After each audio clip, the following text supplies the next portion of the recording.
You're listening to The Marc Cox Show. Find everything Marc Cox at 971talk.com/Cox. So with a little under 171 hours until the polls close in Florida, where does the race stand right now?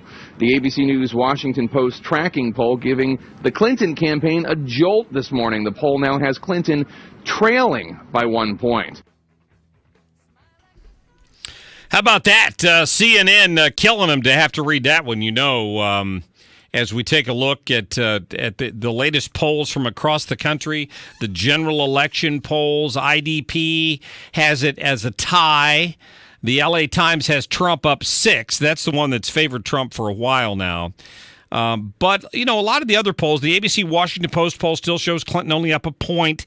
That's the one that had her up, what was it, like 13 points not long ago. So that's been quite a turnaround. The question is, whenever you start talking about polls, inevitably somebody says, well, it doesn't matter. Have you looked at the Electoral College? That's what you need to look at. And I'm like, well, you know what? I understand that. It's a little frustrating because, quite frankly, you look at the map on Real Clear Politics, for example, and right now they've got 180 for Trump, 246 for Clinton, Kane, with 112 up for grabs. They're not yet giving Trump Florida or Ohio. They've right now, and this is big, they've pushed North Carolina and Colorado back into the toss-up states. That is a big deal. And Michigan is a light blue. It's not a dark blue. Maybe that's why Hillary Clinton is back up there campaigning today. Who knows? Our guest right now is Dr. Gerard Lameiro. Dr. Lameiro, thanks for joining us again. It's great to hear from you. Oh, it's great to be back with you. Absolutely. I know you're an author, you're a philosopher, you're an economist. You're also somebody who is a mathematician who has modeled these electoral maps, and you've got your own ideas on what might happen here next Tuesday. Yeah, actually, my field is computer modeling. I've applied it to engineering, I've applied it to business, economics, and to presidential election forecasting. And so, yes, I've been tracking this very closely. It's my full-time job for almost 2 years to work on this election. And right now, my current forecast from Monday of this week is Trump will win with 339 electoral votes to Clinton's 199. That gives him a 140 electoral vote victory, which means it's not close. And popular vote, I show him winning by 5.7%. Wow. So tell me how you've reached that conclusion when the mainstream media, for example, or the electoral map you see on CNN or even Fox in some cases, call it a long shot for Trump to pull this out. Well, tell me, do you believe the mainstream media on anything? Well, I don't, but I think and I think No, I'll answer your question though. I throw that out kind of humorously, but in reality, the polls are the tip of the iceberg. There's a lot of other data that you can gather that people don't bother with.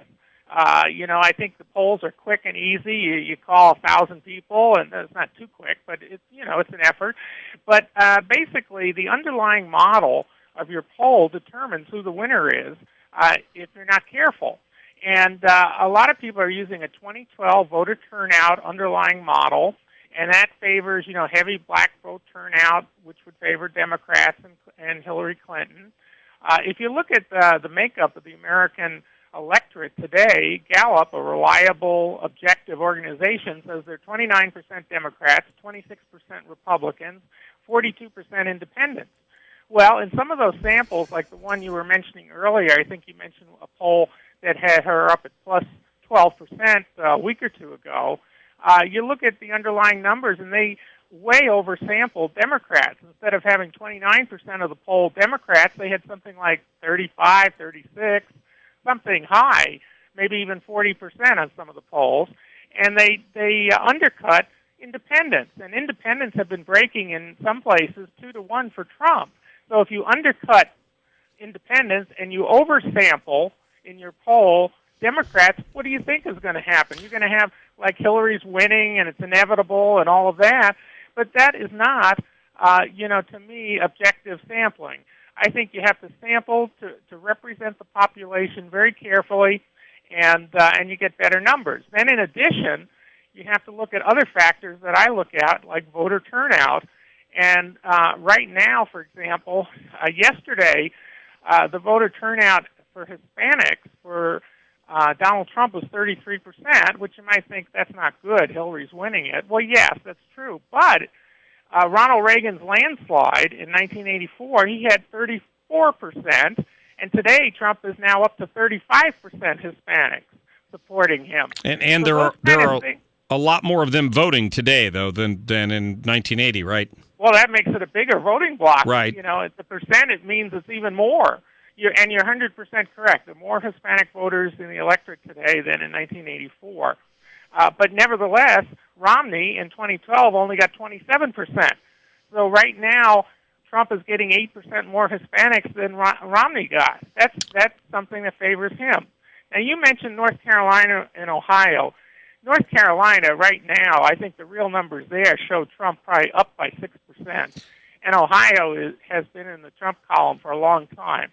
So if I were you, I would move those two states immediately on your list, if you have a list, to Trump. And that's what I want to talk to you about. So basically, your models show you that the presumptions by the media in putting together these electoral maps are wrong in their basis. But as I look at their map right now, I'm looking at the one on Real Clear Politics.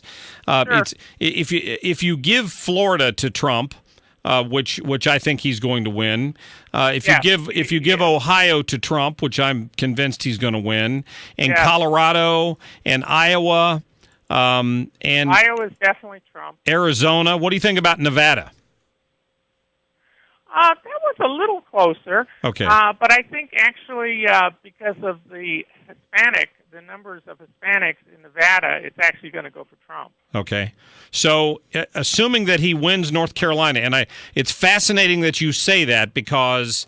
Well, I think he's up by 6% today. And I know, that's not but even my forecast, which is forward-looking. But if you look at the national media, they'll tell you that Hillary Clinton still got a 1-point lead in North Carolina. And then I go to a WRAL poll, a television station in Raleigh, Durham, North Carolina, ran their own poll, and it shows Trump with a big lead.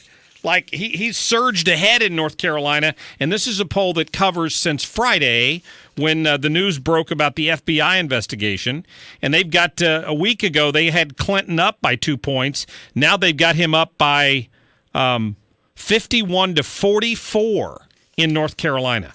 That's huge. That sounds about right. Yeah. That sounds about right. They've got 7. Yeah, I have it 6. And it's funny that I had to dig that up somewhere. It wasn't in ABC or CBS or some of these traditional news sites. They don't report on polls like that.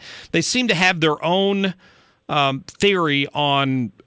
They seem to want to impact the race by suggesting to people that it's almost impossible for Donald Trump to win, and that irritates me. What is your take on the state of Pennsylvania? It's going to go for Trump. I think it's Trump. And don't forget, I have my electoral count now, 339. I had him winning by 319, and then he picked up Pennsylvania, so it's 339. So, I see it as a Trump state. And that, by the way, is quite significant. That is a real true bellwether state this year. We're talking to Dr. Gerard Lameiro. And can I ask, just for reference purposes, did you track the election in 2008 and 2012? And how close were your predictions in those races? Well, I've never made typically I don't make my predictions positive. I will tell you I've been doing it since 1976, and in the 76 election I only missed one state out of 50. Okay, good. All right. But to answer your question, I don't make them public normally. I'm a consultant, so most people have to pay for information. Did you pick Romney over Obama? Did I pick Romney over Obama? No. In 2012, no. You thought Obama would win that one?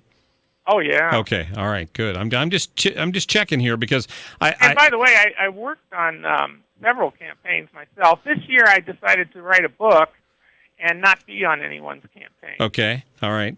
And that's the Renewing America and Its Heritage of Freedom?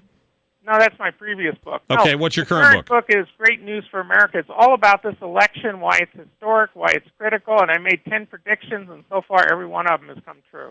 Oh, that's outstanding. Where can people find the book? Amazon or at my website, greatnewsforamerica.com. The book is Great News for America. All right. And if you want to understand the election and why things happen the way they have, you can read the book, because it turns out all the predictions, it was written last year, are all coming true, and I gave explanations why. Dr. Lameiro, thanks so much for your time. Oh, my pleasure. Always great to talk to you. Fascinating stuff. I appreciate it. So there's a little different take from Dr. Lameiro on how he thinks the underlying assumptions when you look at these electoral maps nationwide are off. He thinks that they're off. Like I've never understood why Pennsylvania, for example, which is a heavy coal mining state in the western parts of the state, just like Ohio is in the southern and eastern parts of the state. West Virginia, for example, is pretty heavily red already, but I never understood why Pennsylvania wouldn't have gone the same way. For that matter, West Virginia, where they've still got a toss-up on the Real Clear Politics map. But if you just assume for a minute that Donald Trump takes either West Virginia or Pennsylvania, I'll change Virginia back to Pennsylvania back to a toss-up and give West Virginia, Virginia, just giving Virginia to Trump, which they've got as a toss-up on this map, puts him at 281. That puts him over the top. That includes Florida and Ohio. That gives him Iowa and Colorado and Arizona. It does not give him Nevada, and it doesn't give him Pennsylvania. So don't buy into the theory that there is only a narrow path for Donald Trump to win this race. There's a reason Hillary Clinton is in Michigan today campaigning again. That's been a blue state since the beginning.